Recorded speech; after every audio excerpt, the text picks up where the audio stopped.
E aí galera, tudo bem com vocês? Meu nome é William, vou estar dando aqui a quinta aula do nosso curso de Física 3 do Vestibular Cidadão. Inicialmente a aula era para ser gravada, mas ocorreram algumas instabilidades, a live caiu 3 vezes, por isso eu peço desculpas, certo? Mas a gente não pode deixar vocês sem conteúdo. E por isso eu estou gravando a aula. Essa é a aula 5 de Física 3, certo? E a gente vai dissertar um pouco sobre os efeitos eletrostáticos na atmosfera. Vai fazer uma revisão de trabalho de uma força, que vai servir para o trabalho de uma força elétrica na próxima aula. E vai ver também potencial elétrico, beleza? Bora iniciar. Antes de tudo, uma boa tarde para vocês. E é isso.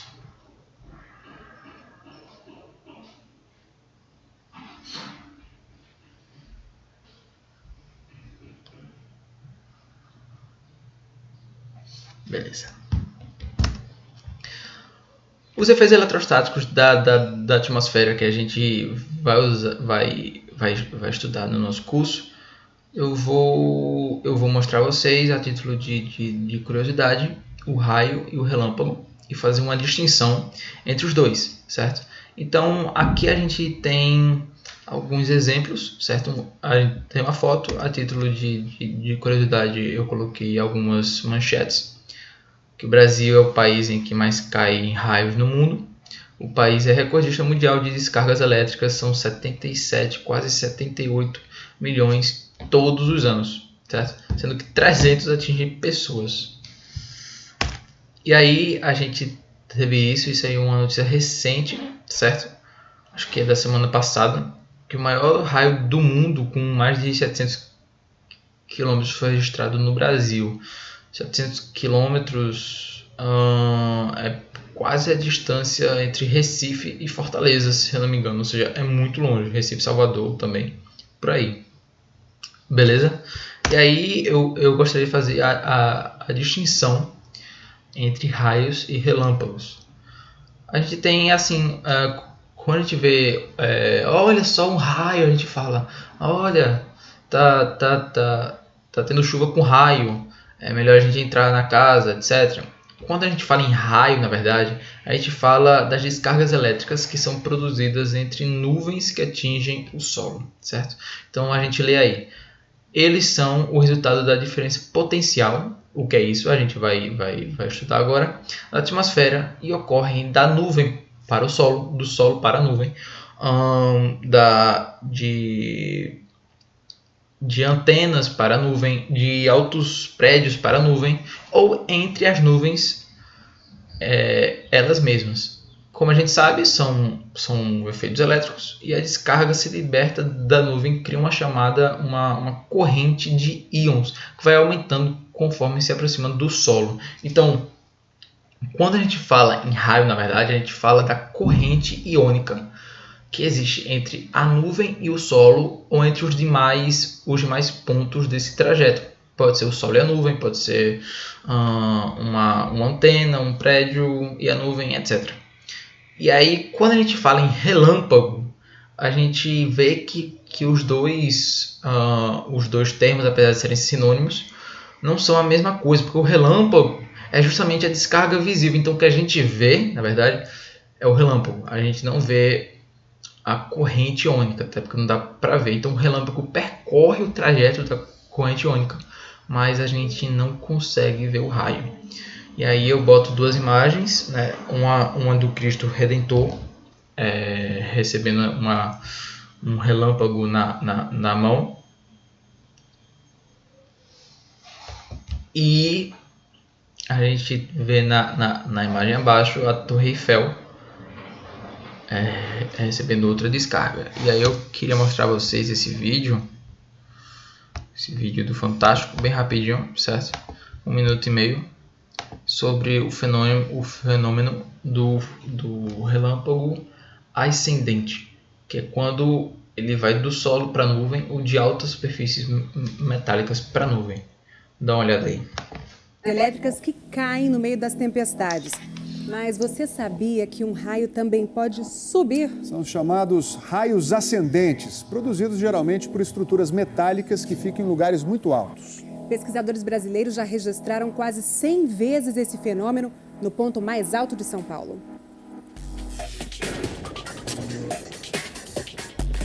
Cenas como essas, você já deve ter visto algumas vezes.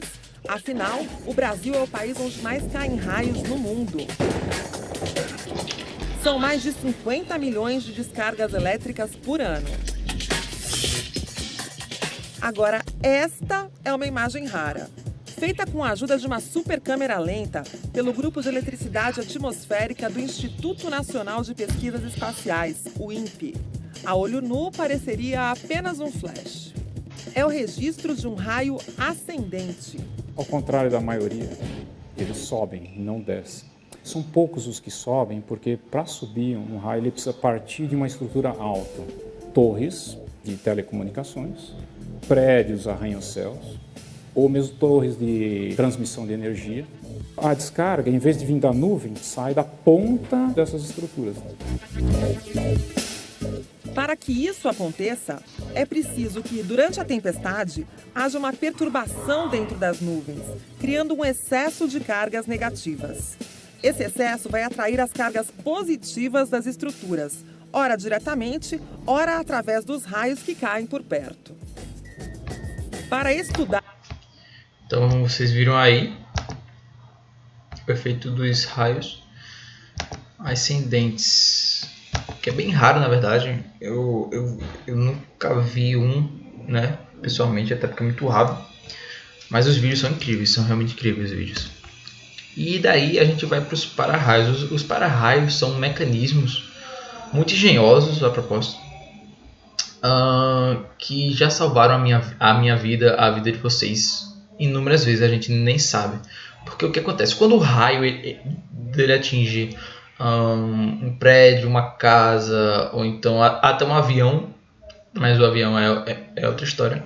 Quando atinge um prédio ou uma casa, a descarga elétrica é tão violenta que os terminais, como tomadas, por exemplo, se sobrecarregariam a ponto de queimarem a resistência, a ponto de eletrocutar usuários que estão, por exemplo, como eu agora estou, usando o computador na tomada, pessoas que usam o celular na tomada. Ia ser um desastre até para os eletrodomésticos, tipo geladeira, televisão, etc. E aí os para-raios foram criados pelo americano Benjamin Franklin. Ele foi político, escritor e também foi um grande cientista, certo? Foi um grande físico. E aí a gente tem a definição. Os para-raios são normalmente feitos de cobre ou alumínio. Por que cobre ou alumínio?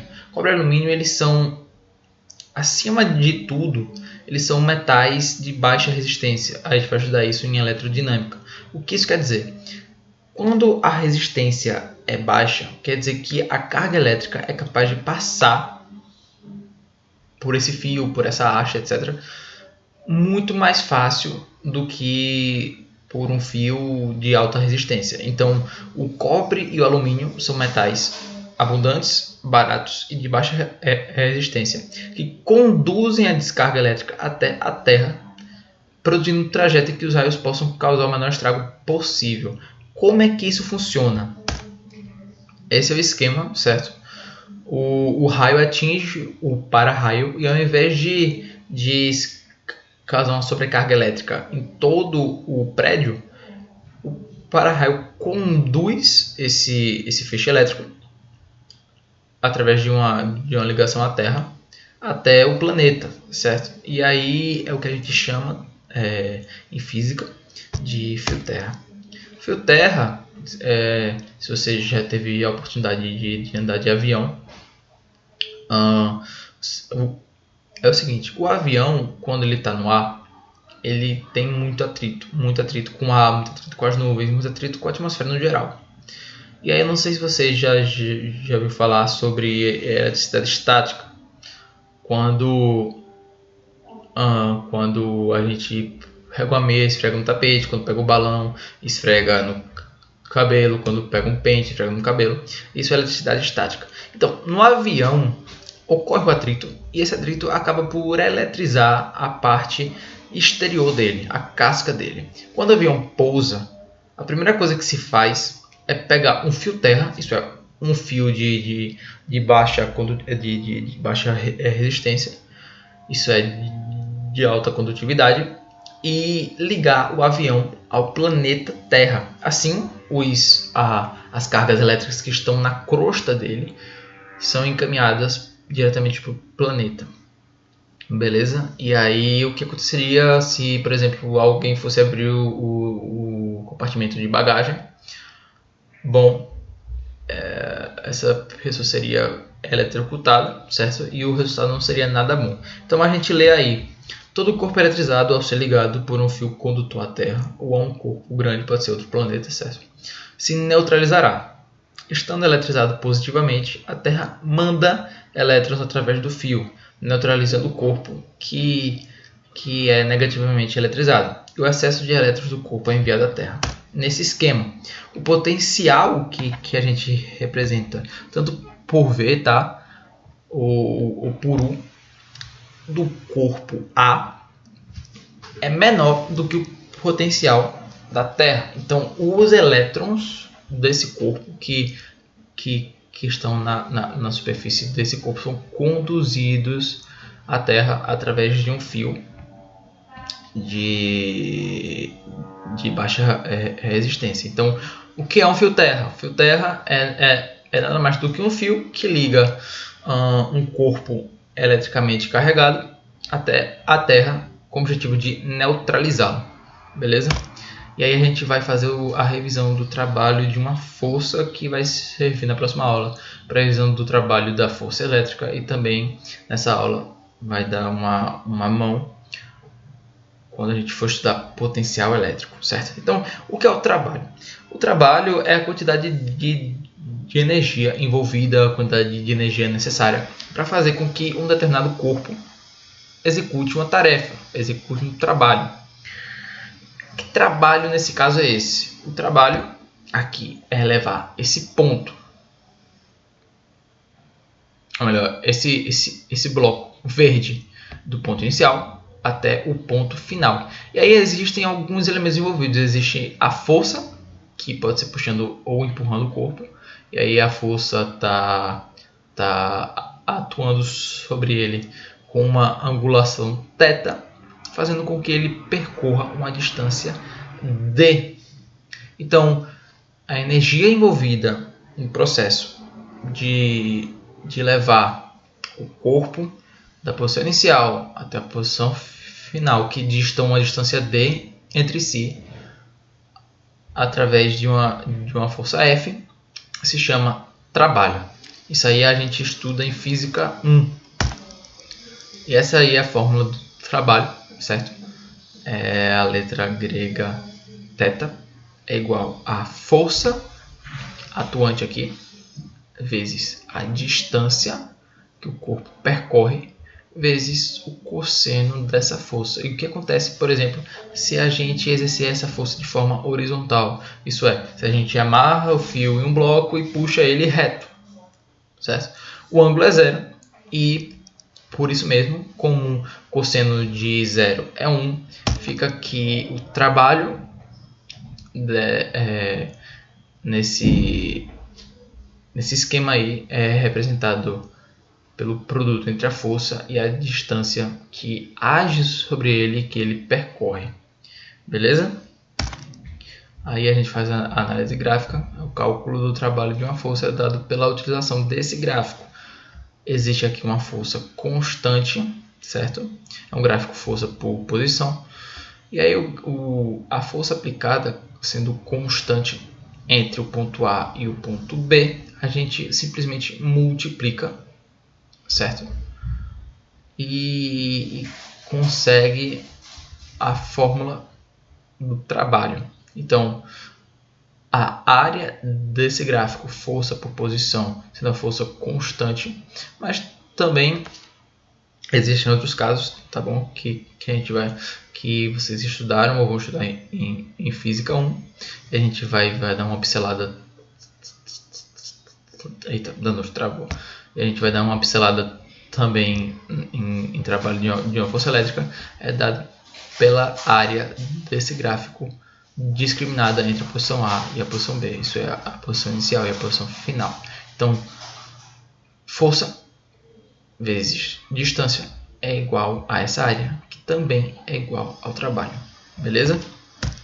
E aí a gente já entra em potencial elétrico.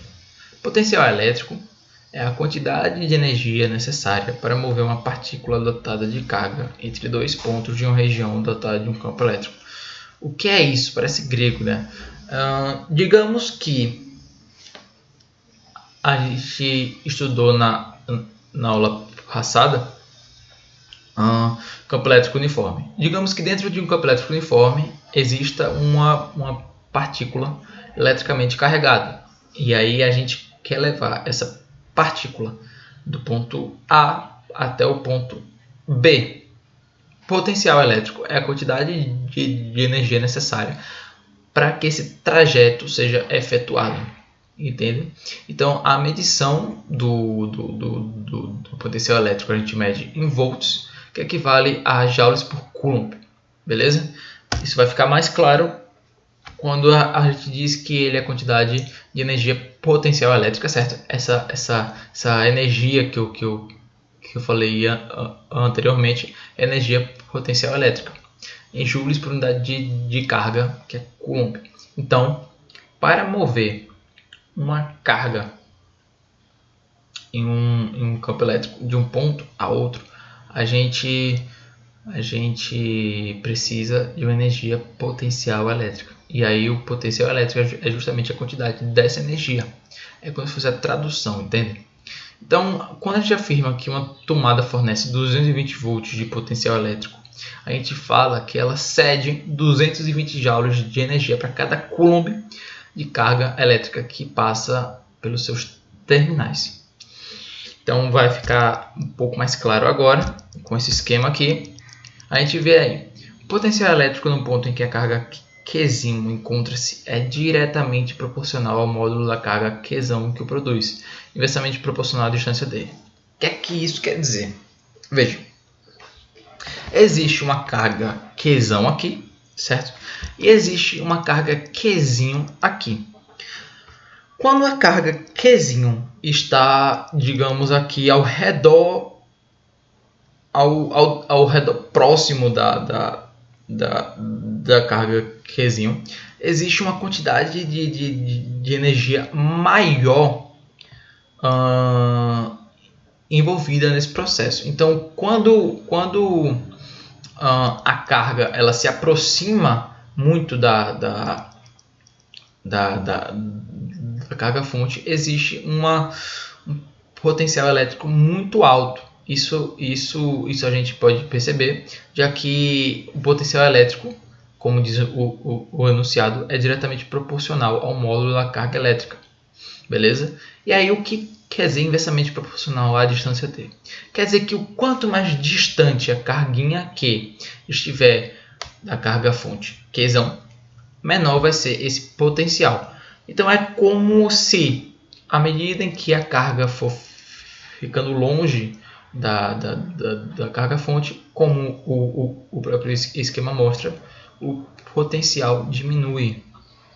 Então, na órbita mais exterior, a gente tem 20 volts, isto é, olha só, a gente tem 20 volts. O que é 20 volts? É afirmar que quando existe 20 volts de potencial elétrico, quer dizer que existe uma seção de 20 joules por coulomb, que a carga ou contém ou possui. Como é possível observar aqui, vocês observam que é um círculo, certo?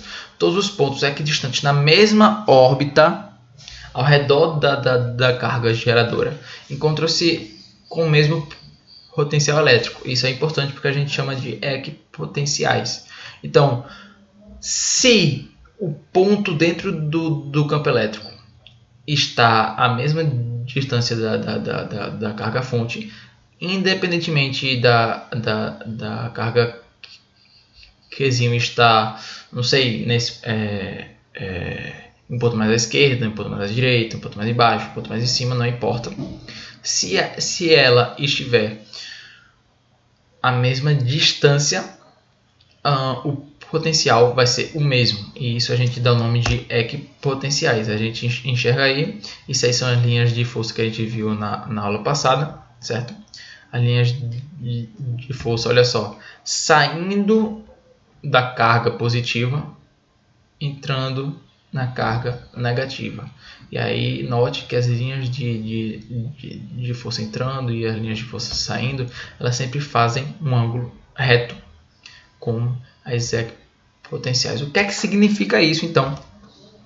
Aqui as equipotenciais significam que se eu colocar uma carguinha aqui, o potencial elétrico entre a carga que está aqui e a carga que está aqui vai ser o mesmo entre todo esse orbital, né? Não é uma órbita, não é bem um orbital, mas eu acho que deu para entender. Aqui sendo, à medida que você se aproxima da carga fonte, o potencial aumenta, e aqui na linha pontilhada continua igual dentro do orbital, mas em relação ao orbital mais exterior, o potencial elétrico aumenta, beleza? Qualquer coisa é só voltar ao vídeo. Aqui uma representação de potenciais do campo criado por um dipolo, ou seja, existem duas cargas aí. Equipotenciais são linhas ou superfícies onde o potencial em todos os pontos assume o mesmo valor algébrico. Como eu falei, esse orbital, essa linha mais externa, em todos os pontos dela existe um potencial elétrico numericamente igual aos demais pontos dela. À medida que você vai se aproximando dela, existe um potencial elétrico numericamente maior. Isso aí vai ficar claro para vocês quando eu apresentar as fórmulas, certo? A primeira fórmula que a gente tem é relacionando o potencial elétrico U, certo? Mas é bom lembrar que nas questões vocês podem achar um V, certo? Então, U ou V representa o potencial elétrico. Então, as fórmulas, eu vou pegar um lápis aqui. As fórmulas, a primeira delas relaciona o potencial elétrico, a energia potencial elétrica e a carga Qzinho, ou seja, aquela carga mais externa. Então, a gente diz que o potencial elétrico é igual ao quociente, a divisão entre a energia potencial elétrica e Qzinho. Traduzindo, a energia potencial elétrica é igual a QU. A gente vai empregar isso muito nas questões, certo? É realmente muito útil vocês memorizarem essas fórmulas. E aí, a gente tem aqui, olha só, essa energia potencial elétrica aqui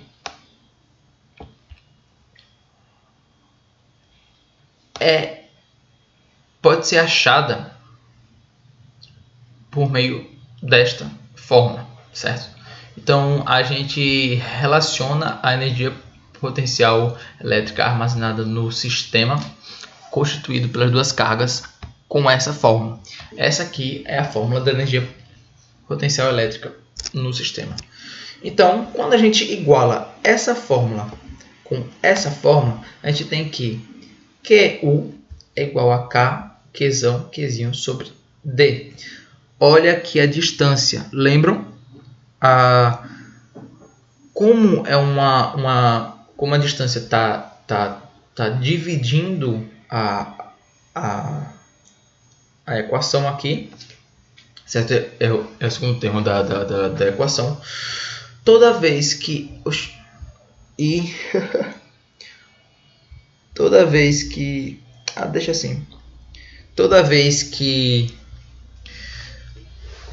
a distância aumenta, a energia potencial diminui. Isso é, toda vez que a distância entre essas duas cargas aumenta, a energia potencial armazenada no sistema diminui. E K a gente viu a gente viu com o professor Caio, isso mesmo, a gente viu com o professor Caio, que equivale a 9 vezes 10 a nona. É a constante eletrostática. Começou a latir aqui o cachorro. Então, sendo a energia potencial elétrica igual a Q, e também sendo a energia potencial elétrica igual a K, Qzão, Qzinho sobre D, a gente iguala as duas formas. Daqui, Qzinho U é igual a K, Qzão, Qzinho sobre D. E aqui a gente corta. E daqui o potencial elétrico é igual a K, Qzão sobre D. Então a gente tem essa fórmula aqui principal, certo? É o potencial elétrico do sistema. A gente tem essas três fórmulas, duas relacionando a energia potencial e uma relacionada com o potencial elétrico. E aí a gente vai para uma ilustração mais precisa, certo? Considerando que uma carga elétrica pontiforme Qzinho, essa aqui, se encontra em um ponto A e aí ela vai se deslocar até o ponto Q. Como é que a gente pode saber a energia potencial elétrica e a quantidade dela, que é o próprio potencial elétrico, realizado nesse trajeto aqui? Realizado não, gasto nesse trajeto, consumido, necessário para efetuar esse trajeto. Note que em um campo elétrico uniforme, a carguinha vai do ponto A até o ponto B percorrendo uma trajetória que possui uma certa distância. Então, olha só, pega a fórmula do trabalho, certo? A gente relaciona o movimento com o trabalho, porque justamente a carga foi movimentada por uma força. E aí o que ocorre? Relacionando as fórmulas do trabalho, aí você tem igual a força vezes o deslocamento, e sabendo que a força elétrica é a carga vezes o campo elétrico, que a gente viu na aula passada, a gente tem que o trabalho, nesse caso aí, é a carga vezes o campo elétrico vezes a distância percorrida. Daí a gente consegue tirar que percebam que se a gente pega essa carga e passa para cá, a gente tem trabalho. É difícil desenhar aqui. Trabalho sobre a carga. Trabalho sobre a carga sendo igual a ED. E sobre E vezes D, no caso. D vezes E. Sendo que reconhecem que esse trabalho, nesse contexto, é a mesma coisa que a energia potencial elétrica. O que é energia potencial elétrica? É a energia necessária para levar o corpo de um ponto a outro. É a mesma definição do trabalho. É a energia necessária para que um corpo execute uma tarefa. E essa tarefa nesse caso é o deslocamento. Então a gente pode igualar isso aqui a U e chega a essa fórmula. O potencial elétrico é igual a E, que é o campo elétrico, vezes D. E aqui a gente tem, né, o que eu escrevi. Essa fórmula aqui é relacionando o trabalho, relacionando o potencial elétrico e relacionando a carga Qzinho. Então não sei se ficou muito abstrato. Eu acho que se a gente voltar no vídeo em caso de alguma dúvida, elas podem ser sanadas, ou então vocês podem deixar nos comentários que a gente pode responder, beleza? Agora a gente tem duas questões que eu separei, certo? Essas questões são aplicações das fórmulas, ok? Mas tem que ter uma noção boa, consolidada dos conceitos. Então, questão 1. Suponhamos que temos uma partícula carregada com carga Qzinho igual a 4 microcoulomb e que ela seja colocada em um ponto A de um campo elétrico cujo potencial elétrico seja igual a 60 volts.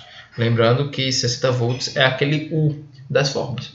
Se essa partícula ir espontaneamente para um ponto B, cujo potencial elétrico seja 20 volts, qual será o valor da energia potencial dessa carga quando ela estiver no ponto A e posteriormente no ponto B? Então, repare, ela pede que a gente discrimine, que a gente dê como resposta o valor da energia potencial dessa carga, ou seja, no ponto A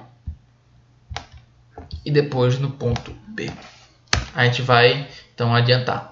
Por definição, a energia potencial elétrica armazenada pela carga elétrica em qualquer ponto do campo elétrico é dada pela relação E é igual a Q vezes U. Esse E, lembrem, é a energia potencial elétrica da fórmula.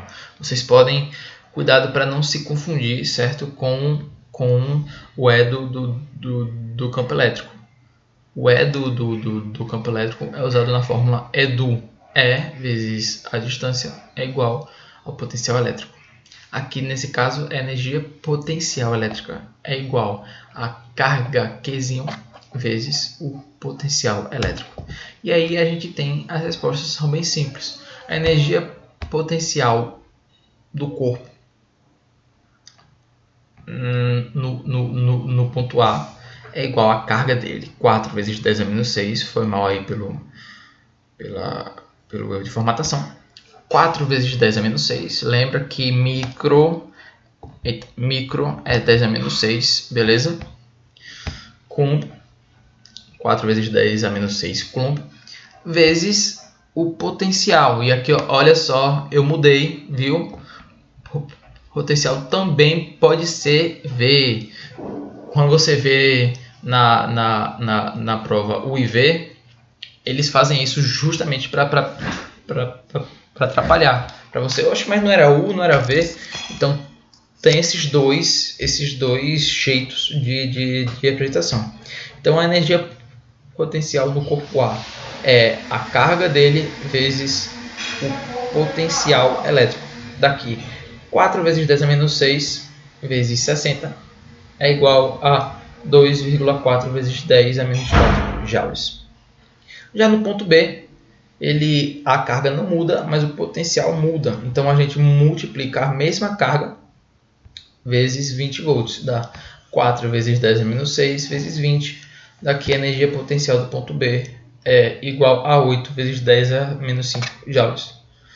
Beleza? Essa questão aí ela é fácil. É mais aplicação de fórmulas. Se você tiver os conceitos bem amarrados e as fórmulas também, você consegue tirar de letra. E aqui vai para a questão 2.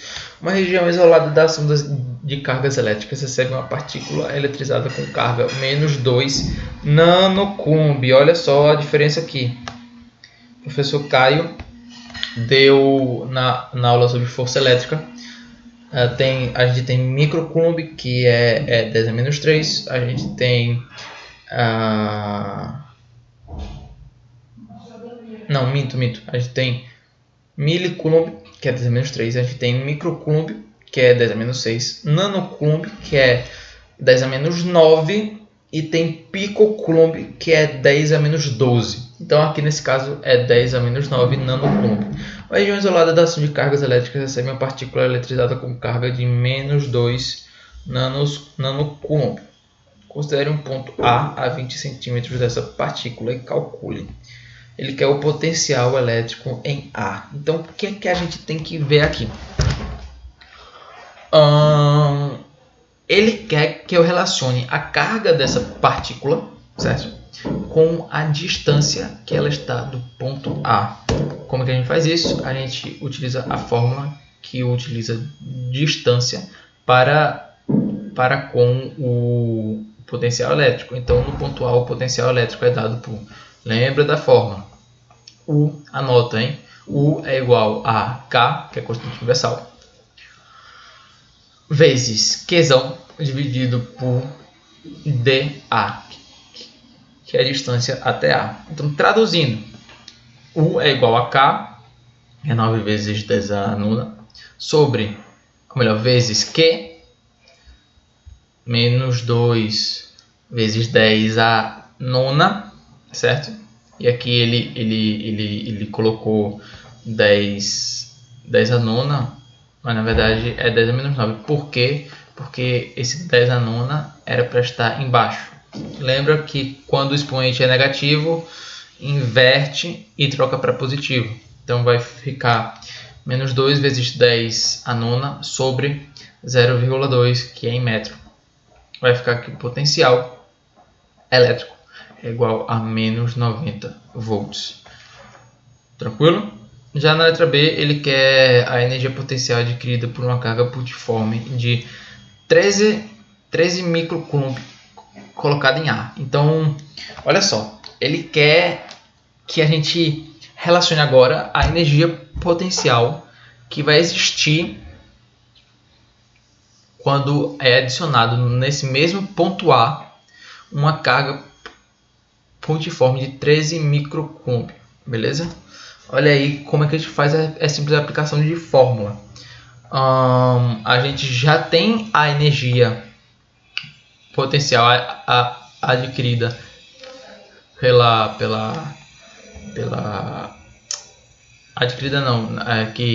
que age no ponto A, e aí a gente aplica a fórmula. Energia potencial elétrica no ponto A é igual a Q vezes U, que por sua vez é igual a... E acho que teve um erro de digitação aqui. Eu acho que não é 13, é 3, hein? É 3, então releve, por favor, galera.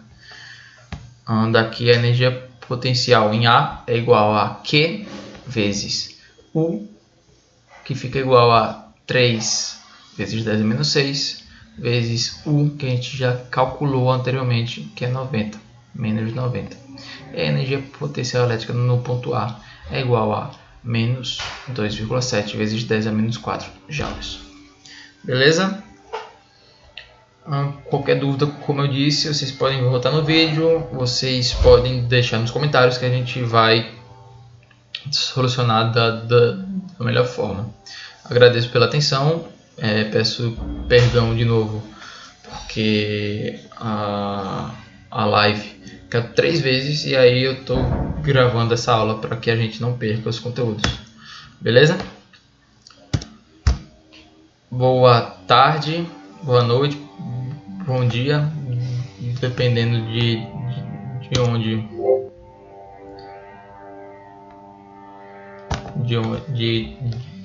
quando você estiver me assistindo, beleza?